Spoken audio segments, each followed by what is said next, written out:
Next question is Micah's. He says, I have the opportunity to max everything, HSA, Roth 401k, and Roth IRA, but it will be about 50% of my income. Should I consider not maxing everything in order to invest in a brokerage account instead? And what do you think about the 50% of his income?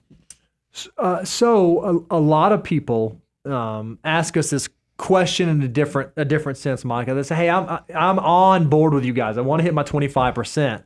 But by the time I do my 6,500, and I got a spouse, by the time they do their 6,500, and then we got a family HSA plan, by the time we do our 7,750, and we both have employer-sponsored accounts, so I got the 22.5, and he or she's got the 22.5, man, we're hitting 25% way before we ever get to a taxable brokerage account. Is that okay? And what happens if I'm moving in there? Should I decrease it? Should I think about doing a taxable brokerage account?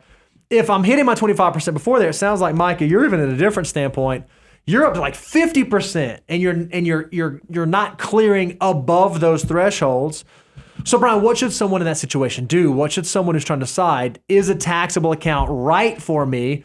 Or how do I know if it's right for me? How do they figure out how to build up those buckets? Yeah, you got to know the why. I mean, that's the biggest thing. You always we say it often is you got to begin with the end in mind. Love it. If you're one of these people that thinks you're going to retire before you even hit 50, then look, you have to go even beyond the 25%. That's what justifies when I find out people are saving 40, 50% of their income. I'm like, man, they must have a pretty strong reason for doing something like that and retiring early, because if you are retiring early, say 45, you're going to need that after-tax account. So you will working through the cash flow, that bridge period from 45 to whenever you can get access to the rest of your retirement assets, might be up to 15 years. Mm-hmm. You're going to want to have a very healthy after-tax account. But that doesn't mean that because I've gotten emails also or comments from 45-year-olds who have now multiple seven figures.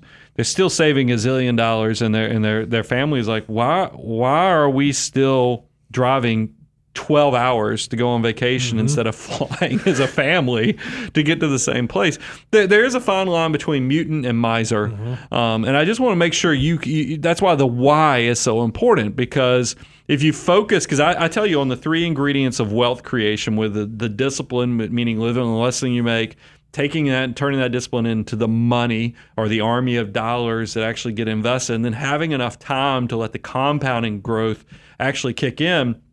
You know, I do worry about, I want you to balance that with the bedazzled basic life of being able to still create memories, enjoying your 20s, enjoying your 30s.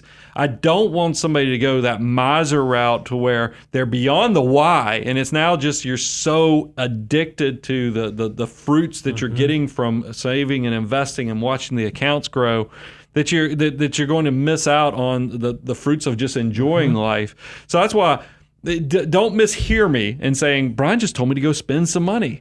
No, I'm saying make sure you have a purpose and a why for every dollar in your army. And that's why I came up with the financial order of operations, is I wanted you guys to be very purposeful with your walk so you'd be able to do 20s a certain way while you're flexible, while you can handle everything. So you can do 30s in the messy middle in a good way, but then also have the ability in your 40s to come off and enjoy and actually bear some fruit and enjoy that fruit while you're still in a good place. But all through that is this arc of knowing where you're going on this journey. It's not just, hey, today I woke up, I feel like I ought to spend some money. No, I want you to be much more deliberate where every dollar has a purpose. Yeah, I think a great tool that you could use, Mike, is that you Brian already said this, you want to begin with the end in mind. I would encourage you, go check out our Know Your Number course. Go to learn.moneyguy.com. Check that out. Because here's what you can do. You say, okay, this is the lifestyle that I want to live. And you figure out, okay, what size portfolio, what dollar value is necessary in order for me to live that lifestyle. And based on my current savings rate, based on my current income, what's my trajectory look like? And if it does look like, man, I'm going to hit that number, I'm going to hit that time at 48, holy cow, yeah, I better start focusing on that after-tax hyperaccumulation bucket. If I'm going to hit that number at 58, okay, maybe I can just continue going the way that I am, maxing out step 5, maxing out step 6. But if you have a clear bead on the end of the journey, it's going to help you better make decisions now all along the path. I got myself chuckled because I realized my example, Katie's probably going to think that I was talking about her.